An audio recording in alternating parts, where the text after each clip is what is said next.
வணக்கம், நான் உங்கள் Jency Guruji alias engineer Vignesh. Okay, இன்றைக்கி இந்த வீடியோவில் நம்ம எதை பற்றி பார்க்க போகிறோன்னு பார்த்தீங்கன்னா, ஃபர்ஸ்ட் ஆஃப் ஆல் நம்ம சேனலை சப்ஸ்கிரைப் பண்ணிக்கோங்க, நம்மளோட இன்ஸ்டாகிராம் பேஜை ஃபாலோ பண்ணிக்கோங்க.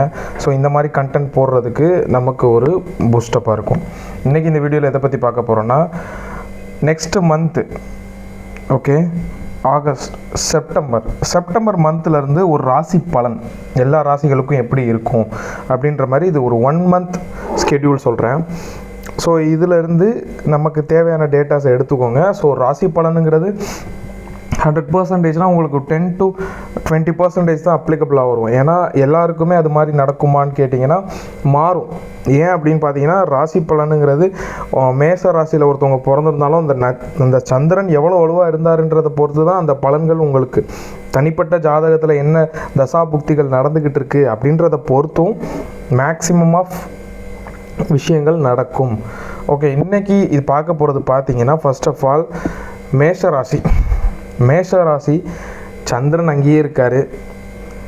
12ல் சனி, உங்களுக்கு இந்த 7 நாட்டு சனி ஸ்டார்ட் ஆயிடுச்சு அப்படின்னு சொன்னாலும் இப்போ நடக்கிற காலகட்டங்களில் சொல்லப்போனால் இப்போ ஒரு 1 வீக்காக நீங்கள் மந்த் ஸ்டார்ட் ஆகிற டைமில் சந்திரன் நல்ல வலுவான சந்திரன் உங்கள் ராசியிலே ட்ராவல் ஆக போகிறாரு. ஸோ நீங்கள் ரொம்ப கான்ஃபிடெண்ட்டாக இருப்பீங்க, உடம்பளவில் இருக்கிற நோய்கள் எல்லாமே சரியாகும். ஸோ அது நல்லது. அடுத்து ரிஷபராசி நேயர்களை பற்றி சொல்லணுன்னா, உங்கள் லக்னாதிபதி சுக்கிரன் நீச்சத்தில் போய் கடந்தார். இவ்வளோ நாள் ஏதோ ஒன்று எல்லாமே என்கிட்ட இருக்குது, பட் எதையுமே நான் இன்ஃப்ளூயன்ஸ் பண்ண முடியல, அனுபவிக்க முடியல, எதுவுமே எனக்கு கிடைக்கலையே, தடைப்படுற மாதிரி ஃபீலாக இருக்கே, நீங்களே ரொம்ப லோவாக இருக்க மாதிரி, எதுலேயுமே ஒரு இன்ட்ரெஸ்ட் இல்லாத மாதிரி, வாழ்க்கை வெறுத்து போகிற மாதிரி, சூசைட் தாட்ஸ், இது எல்லாத்தையும் க்ரியேட் பண்ணிகிட்ருக்காரு. இப்போ அந்த சுக்கிரன் மாற போகிறார். பட் மந்த்து ஸ்டார்டிங்கில் அவர் நீச்சத்திலேருந்து வெளியில் வரப்போகிறாரு. பட் நீச்சத்தில் தான் இருக்கார் இவ்வளோ நாள். ஸோ இவ்வளோ நாள் இருந்த பலன்கள் கொஞ்சம் மெல்ல மாறும். அதே நேரத்தில் சனி 11, அதாவது கிடைச்ச பெரிய பெரிய விக்ட்ரின்னு சொல்கிற அதை எல்லாமே ஸ்டாப் பண்ணி இப்போ 12ஆம் இடத்துக்கு வரார். ஸோ 12ஆம் இடத்துக்கு வர்றதுனால செலவுகளை கட்டுப்படுத்துவார். தூக்கத்தில் சின்ன பிரச்சனை வரும். ஆனால் இப்போ சனி வரப்போகிறதில்ல, அவர் வர்றதுக்கு டைம் ஆகும். ஸோ உங்களுக்கு இந்த அஷ்டமச்சனி 7 சனிங்கிற எந்த பிரச்சனையுமே நீங்கள் இல்லை. ஸோ நல்ல ராசி, நல்ல பலன்கள். 3ஆம் அதிபதி மிதுனம், உங்களோட 6ஆம் அதிபதி அவர் ராசியிலே உட்கார்றார். ஸோ லக்னாதிபதியும் போய் 3ல் உட்காந்துருக்கார். முயற்சி பண்ணுவீங்க, முயற்சினால் ஒரு வெற்றி கிடைக்கும். ஒரு குறுக்கு வழியில் ஒரு ஷார்ட்கட்டில் உங்களுக்கு ஒரு இது கிடைக்கிற மாதிரி, ஒரு ஜெயிக்கிறது அந்த மாதிரி. அதுக்கப்புறம் பார்த்தீங்கன்னா, உங்களுக்கு அதில் 11ஆம் இடத்துல சந்திரன் உட்காந்துருக்காரு. 10ஆம் இடத்துல சனி, தொழிலில் ஒரு சின்ன பிரச்சனை இருக்கும். 9ஆம் இடத்துல ராகு, அப்பா சம்மந்தப்பட்ட இடத்துல ஒரு பிரச்சனை இருக்கும். 2ஆம் இடத்துல குரு, தனம் சேர்றது, நல்ல வாக்கு கொடுக்குறது, நிறைய இடத்துல நீங்கள் போய் வாக்கு கொடுக்குறது, அது எல்லாமே நடக்கும். 3ஆம் இடத்துல சூரியன் புதனோட சேர்ந்து கேதுவோட சேர்ந்து இருக்காரு. ஸோ ஒரு தைரியமாக. 4ஆம் இடத்துல சுக்கிரன், அம்மா இவ்வளோ நாள் கொஞ்சம் ஸ்ட்ரகிள் ஆகிருப்பாங்க, பட் இப்போ கொஞ்சம் அதுலேருந்து வெளியில் வர்றதுக்கான வாய்ப்புகளும் இருக்குது.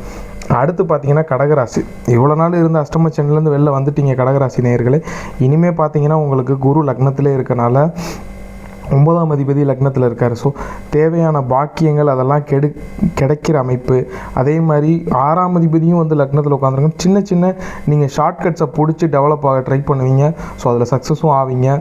அதே மாதிரி உங்களுக்கு 2ஆம் இடத்துல சூரியன் புதன் கேது சேர்ந்துருக்கனால சூரியன் வலுவாக இருக்குது, 2ஆம் இடம் வலுவாக இருக்குது, தனம் வர்ற விஷயம் நல்லாயிருக்கு. 3ஆம் இடத்துல சுக்கிரன் சனியோட இது இருக்கனால, தொடர்பு இருக்கனால நீங்கள் கொஞ்சம் பேர் அடி வாங்கும். 4ஆம் இடத்துல எந்த பிரச்சனையும் இல்லை, 5க்கு பிரச்சனை இல்லை, 6க்கு செவ்வாய் பார்வை. ஸோ கடன், நோய், எதிரி இதெல்லாம் பண்ணிட்டு வேலையில் ஒரு பிரச்சனை இல்லை பிஸ்னஸ் ஸ்டார்ட் பண்ணணுன்ற மைண்ட் செட்டை க்ரியேட் பண்ணலாம், வைப்பார். அதுக்கப்புறம் இருக்கிறது சிம்ம ராசிக்கு அஷ்டமச்சனி தான் போயிட்டுருக்கு. ஆனால் குரு சனியை பார்த்து ஓரளவு சுபத்துவப்படுத்திக்கிட்டு இருக்காரு. ஸோ ஆதித்ய குருஜியின் மாணவனாக நான் இதை சொல்கிறதுல பெருமையாக இருக்கேன். ஏன்னா சுபத்துவம் படுத்திக்கிட்டு இருக்காரு. அதே நேரத்தில் சனியின் கதிர்வீச்சுகள் கிடைக்கிறதில்ல. ஆனால் டிகிரி விளக்கம் எவ்வளோ இருக்குது அப்படின்றத பொறுத்து, ஏன்னா மாறிக்கிட்டே இருக்கிறனால நம்மளால் இந்த மாதத்துக்கு மொத்தத்துக்கும் பலன் சொல்ல முடியாது. பட் ஓகே, உங்களுக்கு அடி இருந்தாலும் அதை கட்டுக்குள் இருக்கிற அடி மாதிரி போயிட்டுருக்கு. அதுக்கப்புறம் இருக்கிறது கன்னிராசி.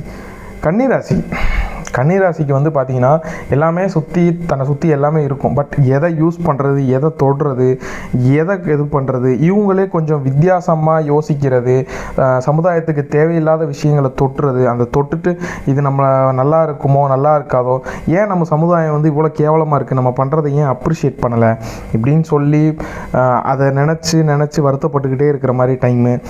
2ஆம் இடம் வந்து அவர் தான் லக்னத்தில் உட்காந்துருக்காரு. பணம் சம்பாதிக்கணுங்கிற மோகம் அதிகமாக இருக்கும். ஆனால் அதில் ஒரு பிரச்சனை இருக்குது. 3ஆம் இடத்துக்கு வந்து குரு பார்வை இருக்குது. ஸோ வந்து முயற்சிகள் அதிகமாக இருக்கும்.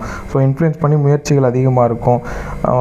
3, 4, 5, 6ஆம் இடத்துல ராகு வேலை விஷயத்தில், வேலை பார்க்குற விஷயத்தை தடை பண்ணுவார். வேலையில் இருந்தீங்கன்னா வேலை ஒரு சின்ன பிரச்சனையாக போயிட்டுருக்கும்.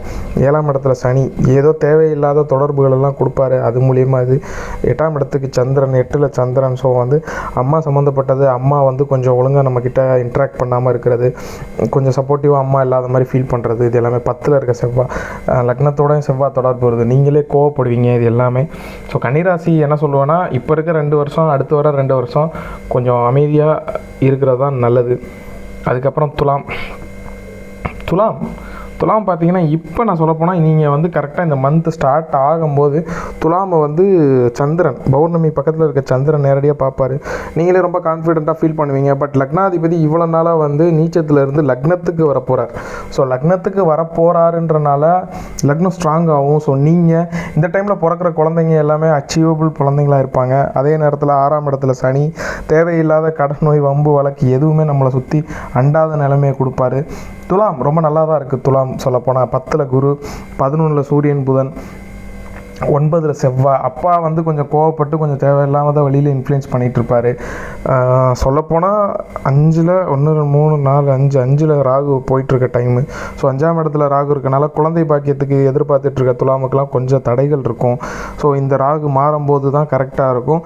அதே நேரத்தில் குரு வந்து சிம்மத்துக்கு வரும்போது, ராகு பார்க்குற டைம் மாதிரி வரும்போது உங்களுக்கு குழந்தை பாக்கியத்தை ஏற்படுத்துவார். இது தனிப்பட்ட ஜாதகத்தை பொறுத்து மாறும். இது ஒரு பொது பலன் மட்டுமே. இதுக்கப்புறம் இருக்கிறது விருச்சிகத்துக்கு லக்னாதிபதி 6ல் போய் உட்காந்துட்டார். ஸோ வந்து தேவையில்லாத சீண்டல் குணங்கள் இதெல்லாம் மட்டுப்பட்டுரும். நீங்கள் வந்து கோவப்படுறது அந்த மாதிரி எந்த விஷயமும் இருக்காது. ரொம்ப ஸ்லோவாக உட்காந்து பொறுமையாக யோசித்து என்ன பண்ணலான்னு யோசிச்சுட்ருக்கீங்க. 9ஆம் இடத்துல குரு இருக்கார். ஸோ வந்து அப்பா வந்து இப்போ சப்போர்ட்டிவாக மாறி இருப்பார். இந்த பாஸ்ட் வந்து எப்போ குரு பேச்சு நடந்துச்சோ அதுலேருந்து அப்பா இருந்தாங்கன்னா அப்பா சப்போர்ட்டாக இருப்பார். அப்பா உங்களுக்கு கொஞ்சம் ஹெல்ப் பண்ண ட்ரை பண்ணுவார். பாக்கியம், தனத்தை கொடுக்க ட்ரை பண்ணுறாரு. அவர் தான் 5ஆம் அதிபதி, 5ஆம் இடத்தை பார்க்குறாரு. ஆனால் 5ல் சனி இருக்குது. ஸோ உங்களோட தசாபுக்தியில் வச்சு பலன் மாறும். பட் உங்களுக்கு குழந்தை பாக்கியம் அப்படின்னு பார்த்தீங்கன்னா குழந்தை உண்டு, பெண் குழந்தை அமைகிறதுக்கான அமைப்புகள் இப்போதைக்கு உண்டு விருச்சிகத்துக்கு. அதுக்கு அடுத்து வந்து பார்த்தீங்கன்னா தனுசு லக்னத்துக்கு யோகாதிபதின்னு சொல்லக்கூடிய செவ்வாயின் பார்வை லக்னத்தின் மீது விழுகுது. ஸோ கான்ஃபிடென்ஸ் அதிகமாகும். சொசைட்டி வைஸ் பேர் கிரியேட் ஆகும். லக்னாதிபதி 8ல் போய் உச்சமாறாரு. வெளியூர் தூரதேச பயணம், வெளியூர் போகிறது, வெளியூரில் இருக்கிற ஆளுங்களோட இன்ட்ரொடக்ஷன் கிடைக்கிறது. ஸோ இந்த மாதிரியான பலன்கள். அதே மாதிரி மறைமுகங்களாக எப்படி சம்பாதிக்கிறது, எப்படின்னா ஒரு டெக்னாலஜி யூஸ் பண்ணி சம்பாதிக்கிறது, இதிலலாம் இன்ட்ரெஸ்ட் வரும். உங்கள் லக்னத்துக்கு 8ல் குரு உட்காந்துருக்காரு. 4ஆம் இடத்துல சனி, அம்மா சம்மந்தப்பட்டதில் ஒரு பிரச்சனை இருக்குது. 3ஆம் இடத்துல ராகு, சகோதரத்துலேயும் சில பிரச்சனைகள், சகோதரர்கள் நம்ம சொல்கிற பேச்சை கேட்க மாதிரி அமைப்பு. 5ல் சந்திரன், குழந்தைங்களால் கொஞ்சம் நல்ல ஒரு ரிட்டர்ன்ஸு, நல்ல பேர், இது மாதிரி. 9ஆம் இடத்துல குரு, புதன், அப்பா சப்போர்ட் இருக்குது. ஸோ எப்படி பார்த்தாலும் தனுசுக்கு ரொம்ப நல்லா தான் இருக்குது. தனுசுக்கு எந்தவித பிரச்சனையுமே இல்லை.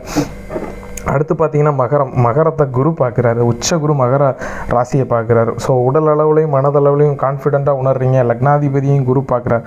மகர ராசி கொடுத்து வச்ச ராசின்னு சொல்ல முடியும் இந்த வருகின்ற மாதம் ஃபுல்லாக. ஏன்னா உங்களுக்கு குரு லக்னாதிபதியை பார்க்குது, லக்னத்தை பார்க்குது. ஸோ ராசியாதிபதினு சொல்லக்கூடிய 2 பேரை பார்க்குறாங்க. அதே மாதிரி பார்த்தீங்கன்னா எந்த விதமான தீய கோள்கள் 7, 8 செவ்வாயின் 8ஆம் பார்வை ஒரு 25% கம்மி, கோவப்படுவீங்க கொஞ்சம், அவ்வளோதான். மற்றபடி அதில் ஒன்றுமே இல்லை. 2ஆம் இடத்துல ராகு. இப்போ மகர ராசிக்கு யாருக்காவது கல்யாணம் பண்ணணும்னு சொல்லிட்டு பொண்ணு தேடுறீங்க, பையன் தேடுறீங்க அப்படின்னா கொஞ்சம் தடை இருக்குது. ஸோ வந்து நீங்கள் ஆனால் பட் லவ் பண்ணுறது இது எல்லாமே நடந்துக்கிட்டு இருக்கும். பட் கல்யாணம் ஒரு மியூச்சுவலுக்காக ஒரு 2 பேரும் வந்து இன்டர் கோர்ஸ் அந்த மாதிரி பார்த்தீங்கன்னா அதில் ஒரு தடை இருக்குது. அதுக்கடுத்து கும்பத்தில் ராகு இருக்கார்.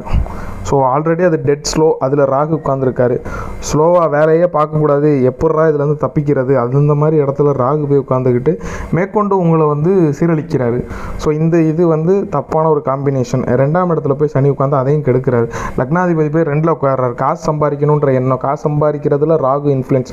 ஸோ இந்த டைமில் தான் நிறையா கும்பராசினியர்கள் யூடியூப், இன்ஸ்டாகிராம் இதெல்லாமே ரொம்ப இன்ஃப்ளூயன்ஸ் பண்ணி அதில் நிறையா வீடியோ போடுறது அந்த மாதிரி இருப்பீங்க கும்பராசி. இந்த டைமில் தான் அதிகமாக இருப்பீங்க. 2ல் சனி உட்காந்துருக்காரு. அதில் எதுவும் பணம் வந்துடாதா அப்படின்னு சொல்லி. 3ஆம் இடம் வந்து சந்திரனாக இருக்குது. ஸோ சந்திரன் இருக்கனால முயற்சிகள் அதிகமாக, ஒரு 2-3 நாளைக்கு முயற்சிகள். ஸோ முயற்சி 3ஆம் அதிபதி அவர் வந்து 5ல் உட்காந்துருக்கார். ஸோ முயற்சிகள் அதிகம் பண்ணுவீங்க. 6ல் போய் குரு உட்காந்துருக்காரு. தேவையில்லாத செலவுகள், வம்பு வழக்கு, சண்டை எல்லாமே நடக்கும். 7ல் வந்து சூரியன் புதன் 7ஆம் அதிபதி ஸ்ட்ராங்காக இருக்கனால உங்களுக்கு கல்யாணம் ஆயிடுச்சு அப்படின்னா உங்கள் ஒய்ஃப் சப்போர்ட் அதிகமாகிடும். ஒய்ஃப் ஃபேமிலி வந்து உங்களுக்கு ஹெல்ப் பண்ணுற மாதிரி ஆயிரும். 8ல் சுக்கிரன் போய் உட்காந்துருக்காரு. சனி பார்வையில் உட்காந்துருந்தாலும் சுக்கிரன் சுபத்துவம் இல்லை, சனி சுபத்துவம். சுக்கிரன் அடி வாங்குறார். இந்த சுக்கிரன் வந்து இப்போ மாறுவார், உங்களுக்கு 9ஆம் இடத்துக்கு வந்துடுவார். ஸோ வந்து நல்ல பலன்கள் சொல்லலாம், பட் என்னால் 100% சொல்ல முடியாது. அடுத்து மீன ராசி. ராசியிலே சனி உட்காந்துருக்கார். சுக்கிரன் பார்க்குறார், குரு பார்க்குறார். நல்ல முடிவு தான். எப்படின்னா நீங்கள் வந்து கொஞ்சம் சூழ்ச்சியான முடிவு எல்லாமே உள்ள மனசளவில் எடுப்பீங்க, பட் வெளியில் யாருக்குமே தெரியாது. அந்த மாதிரி தான்.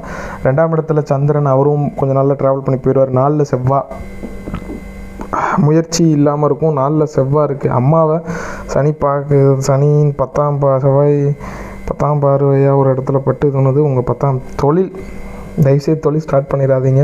அப்படி தொழிலில் இருக்கீங்கன்னா கடன், நஷ்டம், வம்பு வழக்கு அந்த மாதிரி வரும். தேவையில்லாத ஒரு ரவுடி பைய வந்து உள்ள கடைக்குள்ள வந்து இருக்கிறத எடுத்து சாப்பிட்டு போயிட்டாண்டா, தூக்கி போட்டு போயிட்டாண்டா, உடச்சிட்டு போயிட்டாண்டான்னு சொல்கிற மாதிரி நிறையா குதர்க்கமான விஷயங்கள் எல்லாமே நடக்கும் தொழில் அமைப்பில். தொழில் தவறு. இப்போ அப்படி தொழில் இருக்குன்னா முதலீடுகள் பண்ண போகிறீங்க அப்படின்னா கொஞ்சம் பார்த்து முதலீடுகள் பண்ணுங்கள். 6ஆம் இடத்துல பார்த்தீங்கன்னா 7, 6. 6ஆம் இடத்துல புதன் கடன் வாங்க வைப்பார். ராசிக்கு புதன் கடன் வாங்க வைப்பார். குரு 5 பார்க்குறாரு. ஓகே. சுக்கிரன், சந்திரன், சுக்கிரன், செவ்வாய் 4ஆம் பார்வை சுக்கிரனை பார்க்குறாரு, சனி பார்க்குறாரு. ஓகே.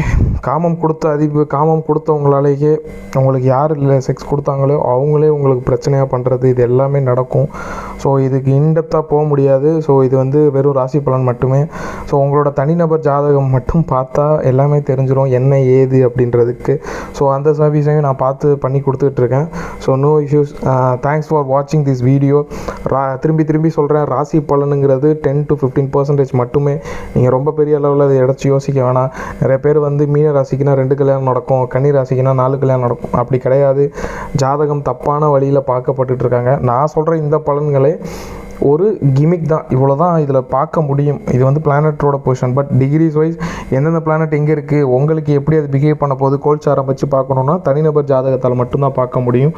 அந்த தனிநபர் ஜாதகத்துக்கான வேண்டிய டேட்டாஸ் என்னென்னு பார்த்தீங்கன்னா, date of birth, time of birth, place of birth, ஆணா பெண்ணா, இது இருந்துச்சுன்னா சொல்லிட முடியும். அதுக்கப்புறம் ரொம்ப முக்கியமான தருணங்கள், எப்போ வந்து நீங்கள் வந்து கல்யாணம் பண்ணிங்கன்னா கல்யாணம், எப்போ வந்து நீங்கள் வந்து ஒரு பைக் வாங்கியிருந்தீங்க அப்படின்ற மாதிரி, இந்த மாதிரி டேட்டாஸ் இருந்துச்சுன்னா நம்ம லக்னோ ராசி சந்தி இருக்குது பார்த்தீங்களா, அந்த லக்ன சந்தி அதை சரி பண்ண முடியும். ஸோ இந்த மாதிரியான டேட்டாஸ்லாம் இருந்துச்சுன்னா நம்மளை காண்டாக்ட் பண்ணுங்கள். நம்மளோட காண்டாக்ட் இன்ஃபோ இதில் தான் கொடுத்துருக்கோம்.